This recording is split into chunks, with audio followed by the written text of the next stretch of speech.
Casi todos los pueblos albergan una casa encantada, un edificio que despierta el terror de la gente del entorno y cuyas leyendas se mantienen vivas a lo largo de los años o incluso de los siglos. Pero más interesante aún es cuando esas casas encantadas están vinculadas con acontecimientos importantes del pasado o con personajes históricos de mucho peso.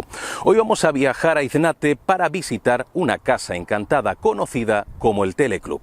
Bienvenidos a Málaga Misteriosa. Les habla José Manuel Frías. Comenzamos.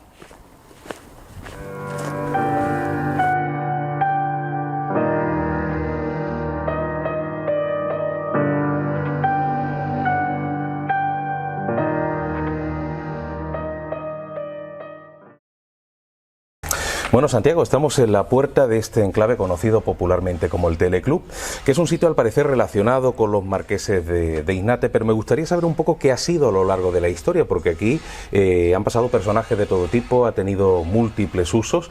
¿Qué es lo que se conoce a nivel popular?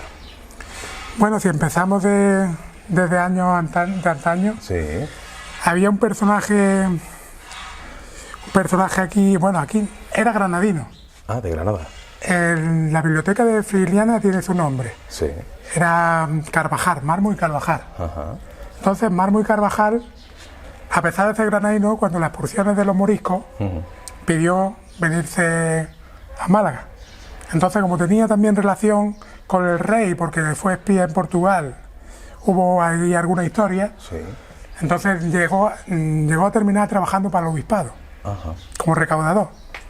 Entonces, Mármol y Carvajal vivió en Iznate. Su último año escribió las descripciones de África, sí, escribió el libro La rebelión de los moriscos de la Alpujarra, escribió varios libros importantes y creo que lo escribió aquí en Iznate. Aquí, ¿no? Qué bien.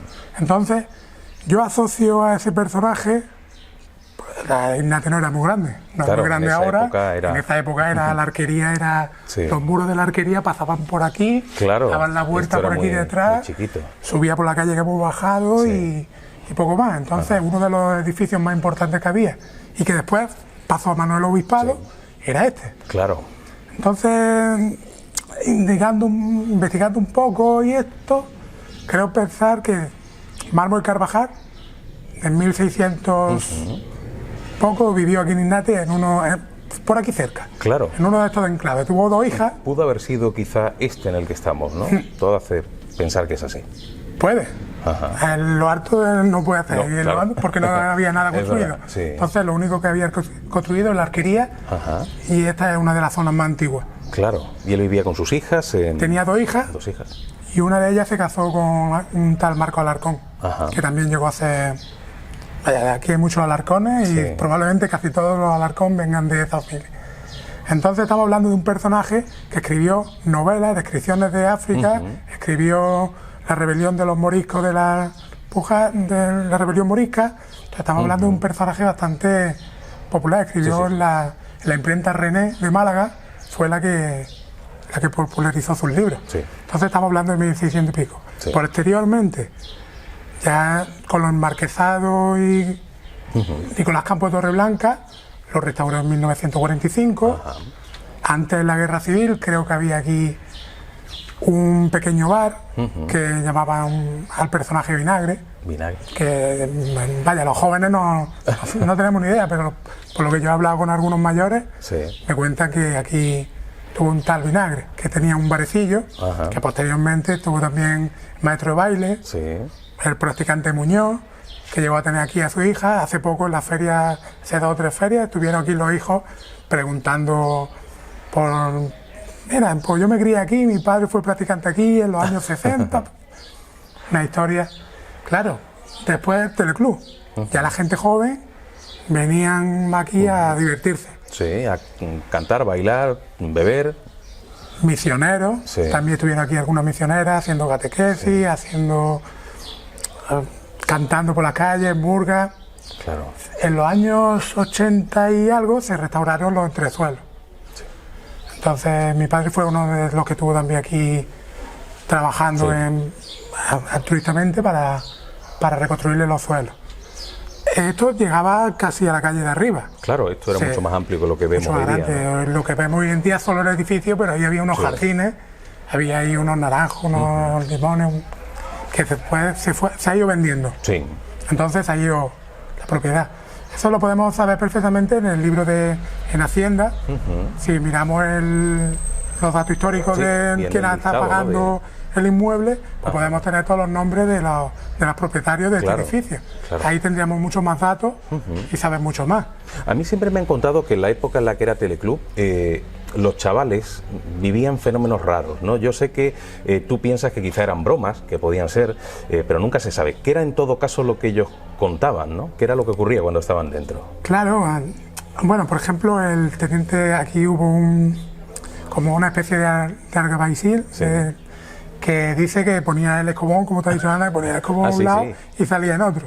Claro. Entonces, o sea, cerraba por la noche, el escobón estaba en un sitio, al abrir estaba en otro. A raíz de los niños cuando se metía aquí, le apagaba la luz. Un fantasma, no sé qué, no sé cuánto. Yo creo que son más leyendas, más que algo de realidad. También es verdad que aquí ha estado viviendo el que debería ser ahora actual Marqués de Iznate, que es el hijo, que se llama Antonio, con la hija, Maranata. Entonces aquí estuvieron viviendo durante muchos años y también decían que escuchaban ruidos. Sí, cierto, me lo contaron. Que había sucesos. Llegaron a contar que había la figura de una mujer. Cuando miraban desde fuera hacia adentro, en uno de los balconcitos, veían la figura de una mujer. Y esa noticia o esa... Te la puedo contar porque me la han contado ellos. Claro. Anteriores, pues, me la puedo creer o no me la puedo creer. Claro. Pero, claro, sabiendo eso, sabiendo lo de los cobones, sabiendo que la comitiva que había aquí a Gratia que hubo en los años 20, también decían que pasaban cosas porque venía gente de Naque aquí a traer cosas. Y Marispepa llegó a contar una vez que hubo una tormenta y se tuvieron que quedar aquí en la noche. Aquí escondido, ¿no? Es resguardado. Resguardado, y dice que la mayoría no echaron la noche. Bueno, pues entonces algo parece que hay, ¿no? Más que no solo las bromas de unos chavales, parece que hay gente hecha y derecha que han vivido fenómenos también curiosos, ¿no? Bueno, y hay una historia, antes te hablaba de esa niña de los marqueses de Iznate, que parece que a nivel histórico no cuadra mucho el hecho de que muriera, pero nos contaba una vecina hace un momentito, Ana, el caso de una joven que parece que sí muere siendo muy, muy chica y que parece que aquí se entierra algo relacionado con ella, no sé si su cuerpo, pero por lo menos su ajuar, ¿no? Supuestamente, creo que eso pues, si pasó, si ocurrió, sería en el siglo XIX. En el siglo XX, creo que no. Creo que no, porque estamos hablando de que fue Teleclub, de que del marquesado Nicolás Campos Torreblanco, el padre Nicolás, padre Campos, lo arregló. Estamos hablando de misioneros en los años 80. No, ya habría que tirar mucho más para atrás, como tú dices. Del padre, del maestro de baile o maestro de música. Estamos hablando de Vinagre, ya estamos en los años 20. Tenemos que tirar para el siglo XIX seguro, ¿no? Y si fuera así en este siglo o en el siglo anterior, algunos se acordarían. Claro. Entonces estamos hablando ya del siglo XIX, siglo XVIII. Claro, una niña que por lo tanto fallece, pero ¿se dice que es enterrada aquí o solo su ajuar? Porque es lo que no queda claro. Hay quien dice una cosa y quien dice la otra, ¿no? La leyenda dice que una muchacha que algunos dicen que se casó y llegó a tener una enfermedad y como no quería que se supiera, al morir la enterraron junto a todas sus cosas, el ajuar, la guitarra, todo lo que tenía en una habitación, en un sótano abajo, tapiaron la muralla y la dejaron ahí. Desde el misterioso Teleclub damos el salto a la iglesia parroquial. La tradición asegura que hace siglos un misterioso ermitaño habitó dentro de la torre, emparedado por propia voluntad. Aunque hoy día no queda rastro de aquel acontecimiento, este caso ha quedado muy vivo entre la gente del entorno. Nos encontramos, Santiago, dentro de la iglesia de Iznate, concretamente en la torre, en una de las habitaciones, y es una habitación que tiene su intriga, tiene su misterio. Ahora vamos a ver por qué. Y es que en este habitáculo se encontró a un señor que era una especie de extraño ermitaño que estaba aquí escondido, pero vamos a conocer un poquito el origen. ¿De qué época se supone que era este hombre? Porque su descubrimiento se produce en el siglo XIX, pero se supone que este ermitaño llevaba aquí bastante tiempo, ¿no?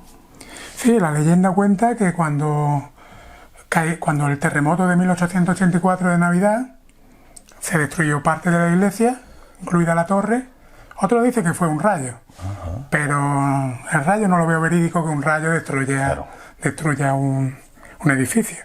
Más que llevaba 400 siglos ya, 300 siglos el edificio en pie, un rayo no va a venir a destruir. No tiene pinta de Entonces, que sea así. Lo más probable es que en el terremoto de Navidad de 1884, al caer parte de la estructura de la torre, se quedara al descubierto esta habitación o se veía una habitación aquí.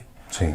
Entonces dicen la leyenda que aquí se encontró una persona con el pelo largo y las uñas largas, tumbado y no muy putrefacto. Es decir, que se conservaba. Eso es curioso también porque se habla de esa aparente incorrupción, ¿no? Es como si este hombre tuviera algún tipo de don de santidad, como algunos personajes de la iglesia que mueren y su cuerpo no se pudre. Y en este caso es algo parecido, porque igual llevaba siglos aquí y su cuerpo estaba casi Puede intacto. ser, no se sabe, es una leyenda. Es algo que contaban los antiguos. Claro, ahí tenemos una pequeña ventana que seguramente las palomas, es decir, tú has estado en la parte de arriba, algunas veces hay bastantes palomas muertas, no sé si te has llevado tú algún susto ahí arriba. Y claro, por esa ventana puede ser que pudiera a lo mejor cazar una paloma, o el agua de la torre a través de los cables del campanario de las campanas pudiera recoger algo de agua. Pero es un poco verosímil que una persona se empadece aquí en una habitación. Salvo que buscara eso, ¿no? El ser un ermitaño total, como eran los ermitaños clásicos. O sea, que la mente humana es tan impredecible y tan... Por eso, ¿no? Que lo mismo el hombre contactó con una persona y le dijo, mira, yo me voy a quedar aquí, voy a intentar llegar a Dios de alguna manera y voy a intentar apartarme de todo y me voy a empadear aquí. O a lo mejor alguien lo sabría y le traería algo a través de una pequeña habitación, de un pequeño habitáculo.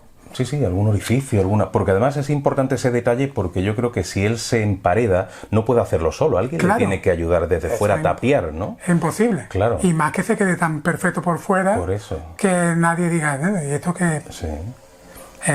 Eso no tiene ni pie ni cabeza. Y posiblemente ese ayudante le proporcionaba comida, pero en todo caso se podía haber alimentado, como tú dices, con esas palomas, esos pájaros que pasan por el ventanuco y en un momento complicado cazar aquí un pájaro. Supongo que es difícil, salvo que ya tengas tanta hambre, que dicen que el hambre agudiza el ingenio, y igual ese ingenio le proporcionaba pues la capacidad, ¿no?, de poder atrapar un pájaro de manera rápida.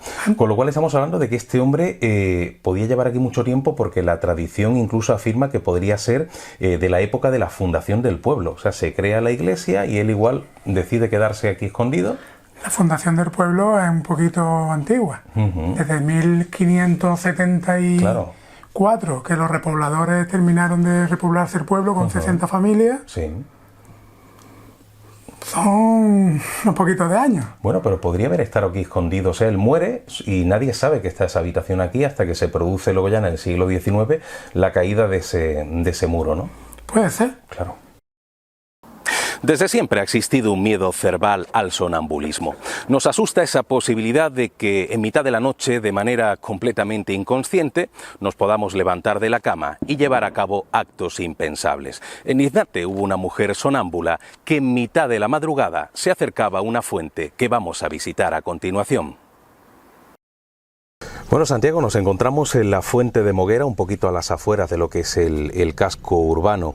Y aquí me vas a contar una historia que es muy curiosa, porque tiene que ver con el sonambulismo, ¿no? ¿Cuántas veces hemos temido, yo por lo menos de pequeño, eso de levantarme sonámbulo, de que pudiera pasar cualquier cosa? Mi madre me lo decía, ¿no? Un sonámbulo puede tirarse por una ventana porque no es consciente de lo que está haciendo, ¿no? Y esta historia tiene que ver con una mujer sonámbula, ¿verdad? Sí, cuenta la leyenda que una mujer que venía por la noche a Moguera a coger agua. Ajá, a este lugar. Claro, y venía semidesnuda, venía con un buzón. Claro, se lo dijeron al marido, y el marido pues dice, esto no puede ser. Claro. Cogió una manta, llegó una noche, vio que venía con el cántaro y le echó la manta por encima. La mujer, al despertarse, pues dice que entró en shock y murió. Y murió. Esa es una de las leyendas que hablan. Otra leyenda que hay también en Moguera es que una persona se disfrazaba de fantasma, se subía ahí en lo alto para ahuyentar a los que venían a coger agua, para tener más agua. Claro. Decían que era el tío de Carmen Tobar, que la entrevistaste una vez, que decía que claro, para la panadería, para hacer pan, necesitaba mucha agua. Claro. Se disfrazaba de fantasma por la noche para ahuyentar a los que venían a por agua. Son leyendas que hay sobre esta zona. La Fuente Moguera, que tiene vestigios romanos. Sí, es una fuente muy antigua, de origen romano. Y bueno, está medianamente bien conservada. Sí. Todo este tipo de monumentos siempre es bueno darle mucha cancha, porque a nivel turístico atrae mucho, ¿no? Son lugares que son muy interesantes, y más cuando van asociados a ese tipo de leyendas, ¿no? La historia del fantasma, que cuántas veces he escuchado yo historias de un fantasma que se aparecía en no sé qué pueblo con una sábana por encima, y luego era un tipo que ahuyentaba a la gente para poder tener relaciones sexuales en ese lugar con su amante, por ejemplo, ¿no? Para que la gente, para que se estigmatizara el sitio. Y el ingenio humano es... Efectivamente, no tiene límites casi. No tiene límites. Y aquí se supone, según esa leyenda, que esa mujer fallece porque en ese momento en el que su marido la despierta de ese estado de sonambulismo, parece que sufre ese shock, ¿no? ¿Esa leyenda está centrada en alguna época concreta? ¿Se sabe más o menos cuándo pudo ocurrir, si es que ocurrió? Pues no te lo puedo decir. La persona más mayor que hay ahora en el pueblo, que he hablado con él unas pocas veces, ahora está el hombre, no está muy en sus cabales. Claro. Pero me contaba que esa es una de las historias que me contó. Sí. Y él tiene 80 y tantos, casi 90 años. Y creo que lo contaba su abuelo. Su abuelo, o sea, estamos recontándonos de 150 años, 200 años perfectamente. Claro, cierto, tiene que ser un mínimo principios del 19 o casi finales del 18. Sí, más anterior es complicado, porque ya no hay, ya nadie te cuenta algo de principios del 17 o 16, porque no, vaya, que ni lo han escuchado. Sí. Pero del siglo XIX, principios del 19 sí podemos... Claro. Sí podemos saber algo, porque todavía hay gente que se acuerda de lo que los abuelos le contaban. Y nunca se ha hablado de sucesos extraños aquí por el hecho de que esa mujer falleciera, ¿no? De gente que pasa por aquí y viera algún... No haya algún gracioso por aquí, claro. por las noches que entretenga. Disfrazado como aquel personaje, ¿no? Sí. Eso lo contaba Carmen Tobar, que también estuvo en Innate, estuvo bastante tiempo de maestra, y contaba que su tío lo hacía, vaya. Claro. Que no había problema por decir que no era una leyenda, sino que su tío de verdad que se subía ahí y le decía a la gente, para que corriera y pudiera tener agua para hacer pan. Claro. Entonces hay leyendas que se pueden desmentir, otras que o no las creemos o no las creemos. Cierto. Depende de... Pero bueno, en todo caso son historias curiosas y merece la pena que sean recordadas y que se mantengan en el tiempo, ¿no? Eso es lo importante. Sí, esta fuente, por ejemplo, con vestigios romanos, hubo un decreto de un rey español no sé si era del siglo XVIII, que decía que las fuentes antes estaban abiertas. Sí. Como hubo una enfermedad a raíz del agua, con un decreto hizo que todas se taparan. ¿Se cubrieran? Se cubrieran. Entonces la entrada del pueblo se cubrió. Esta estaba cubierta ya de antes. Esta ya con los romanos, esta tiene vestigios romanos, y esta es bastante antigua. Claro. Estamos en una zona también, un enclave bastante estratégico, donde nos da mucho el viento, donde probablemente aquí hubo también un asentamiento antiguo. Claro. En Innate tenemos asentamientos, tenemos algunos vestigios romanos, pocos. ¿Romano? E incluso fenicios. El documento más antiguo que yo he encontrado de Innate data del 877, que nombra Innate. Pero claro, tampoco tenemos muchos vestigios ni del castillo de Hinshaute, castillo de Aute, ni tampoco tenemos vestigios de... Tampoco se ha investigado. Tampoco tenemos nosotros la cultura de decir, vamos a gastar un dinero en tal y vamos a intentar investigar tal. Nosotros vivimos, sobrevivimos y ya está. Abandonamos Iznate para sentar plaza en la pedanía de Benaque, perteneciente al municipio de Macharabiaya. Y es que allí en su iglesia existe un cuadro del Cristo de la Banda Verde que protagonizó un curioso acontecimiento hace algunas décadas. Era un cuadro en blanco y negro, y aquella fotografía llegó a mutar y a convertirse en un cuadro en color. Bueno, Luisa, nos encontramos en la iglesia de Benaque, en esta pedanía que pertenece a Macharabiaya, y concretamente aquí detrás tenemos la imagen del Cristo de la Banda Verde, una fotografía, y que es un Cristo que supuestamente ha obrado un prodigio dentro de esta iglesia y desde su propio cuadro. Pero tú que conoces bien la historia del Cristo originario, me gustaría que nos dijeras un poquito, para aquel que no conoce, quién es el Cristo de la Banda Verde de Almáchar, la devoción que tiene en aquel pueblo, ¿no? Porque es una devoción tremenda, ¿verdad? Sí, digo, el Cristo de la Banda Verde es original de Almáchar, y en concreto esta fotografía fue antes, a último de 1800 y pico o 1900 principio, antes de la Guerra Civil. Antes de la guerra. Sí, era una imagen blanco y negra, y en Almáchar hay mucha devoción por él, por el Cristo de la Banda Verde. Hizo, que lo conocerán muchas personas, que hizo un milagro de unos pescadores que estaban en alta mar y había una gran tormenta y vieron como un Cristo al fondo, y cuentan que hasta que llegaron a la orilla lo fue como guiando un Cristo y no sabía exactamente qué imagen era, no sabían, sabía que tenía que estar en algún pueblo, y cuentan que se bajaron en la orilla, llegaron gracias a Dios todos bien, no hubo ningún fallecimiento ni nada. Y empezaron pueblo por pueblo, recorrieron los pueblos hasta que encontraron al Cristo de la Banda Verde, en Almáchar. El detalle estaba en esa banda verde. En la banda verde, visto. eso, porque hay muchos Cristos, muchas imágenes, pero era la banda verde lo que más llamó la atención. Y el pelo largo como lo tenía el Cristo, pues eso es lo que llamó la atención. Y ya hace muchísimos años, por esa historia se hizo muy famoso, pero en el pueblo hay una fe muy grande, de siempre. De hecho, allí en el municipio, por lo menos en el pasado, casi todo el mundo tenía esta fotografía, ¿no? Sí, en la casa todos los creyentes, todos tenían la imagen del Santo Cristo de la Banda Verde. Era parte, de la decoración de la casa, que el Cristo era bendiciendo la casa también. Que además es un importante legado porque, como tú bien dices, ese Cristo originario fue destruido en la época de la Guerra Civil. Hoy día lo que tenemos en Almáchar es una réplica, pero aquí tenemos la imagen originaria y eso es muy importante. Sí me gustaría que me hablaras un poquito de la persona que trae este cuadro, esta pintura, esta fotografía al pueblo, ¿no? Porque está localizada, es una mujer con nombres y apellidos, esto no es una leyenda, ¿no? No, y yo la conocí, ya falleció, la he conocido, y mi madre era la que siempre estaba con ella, Anita Cisneros. Anita Cisneros, sí. Pues se lo regaló su tía Dolores, que vivía en Almáchar, no tuvo hijos, y se lo donó a su sobrina. Y su sobrina, como tenía un cuadro igual del Cristo, pues le preguntó a mi madre, dice, ¿lo podemos poner en la iglesia? Lo voy a donar para la iglesia. Y a mi madre le pareció muy bien, porque mi madre también venía a ser de origen de Almáchar. Así que se puso en la iglesia. En esta iglesia todavía no estaba construida, teníamos una salita arriba en el pueblo, y allí fue donde se puso. Hay que decir que fotografía en blanco y negro, que era lo que había en la época. Era lo que había en la época, antiguamente era blanco y negro, una fotografía, pues lo que había en aquella época, es que color no había.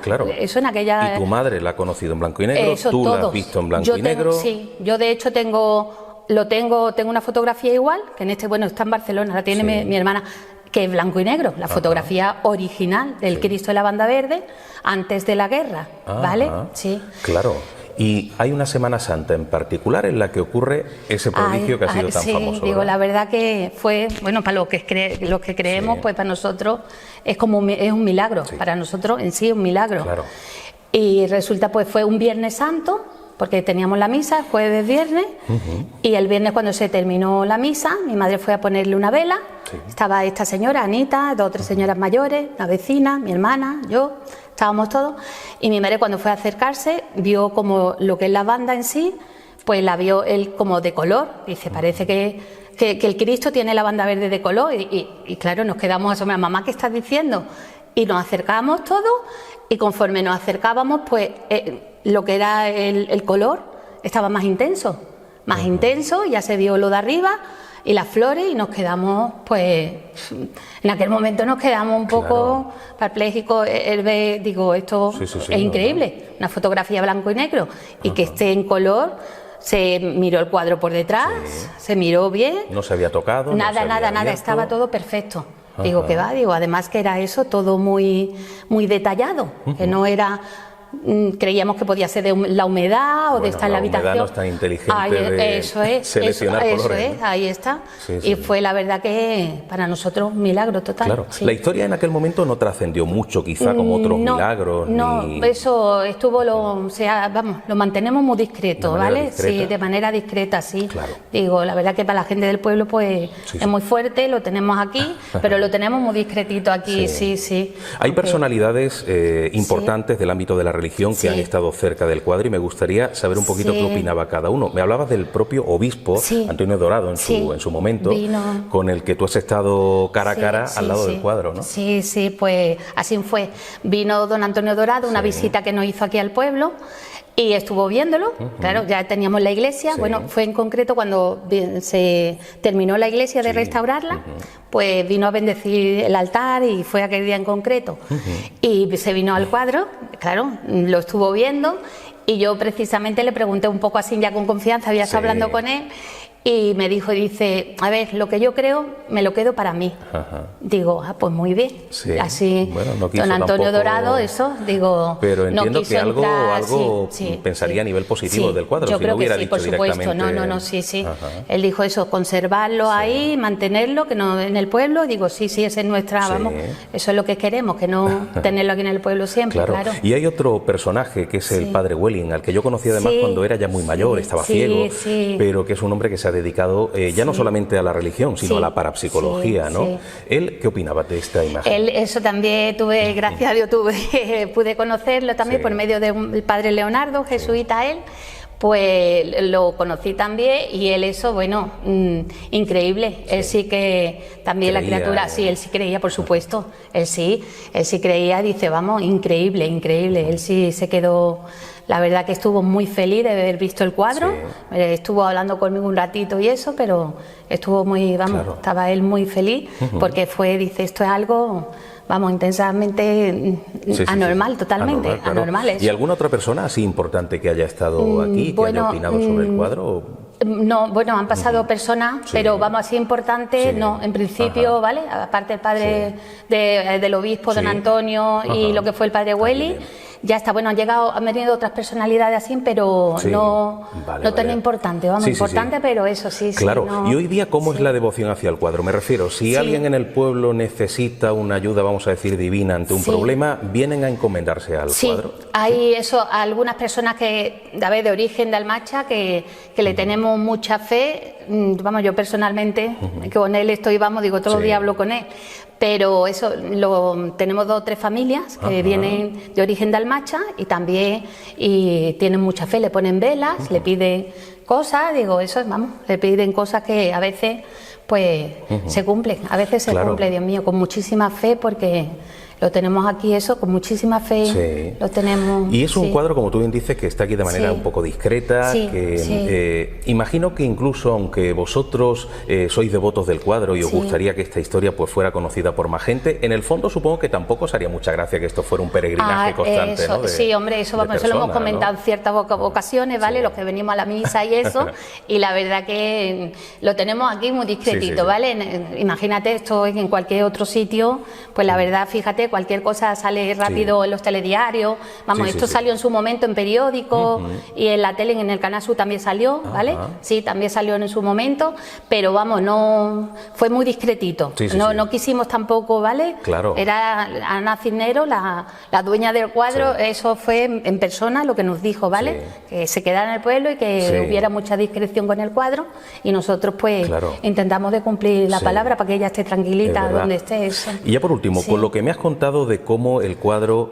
cambia de color y se descubre que nadie ha podido abrirlo, incluso aunque el día de mañana se descubriera que está pintado, esa pintura habría aparecido de forma mágica también. Por supuesto, claro, la llave la tenía mi madre para entrar allí, que supiéramos no había nadie con otra llave y era muy difícil que fuera entrado una persona. Claro, y además, la pintura, una no entiende, pero quien entienda se da cuenta que no es una pintura, no sabemos qué clase de pintura es, que es lo que más te impresiona. Yo entiendo un poquito de pintura, pero es una pintura muy especial. Siempre lo digo, si un misterio como este, del que existe el cuadro protagonista, hubiera ocurrido en cualquier país de Latinoamérica, esto sería un peregrinaje constante de amantes del misterio que querrían estar cerca del elemento misterioso. Pero estamos en España y el Cristo de la Banda Verde está olvidado por la gente, aunque eso sí, los vecinos siguen rindiéndole tributo. Nos vemos en una próxima edición de Málaga Misteriosa. Un fuerte abrazo, amigos.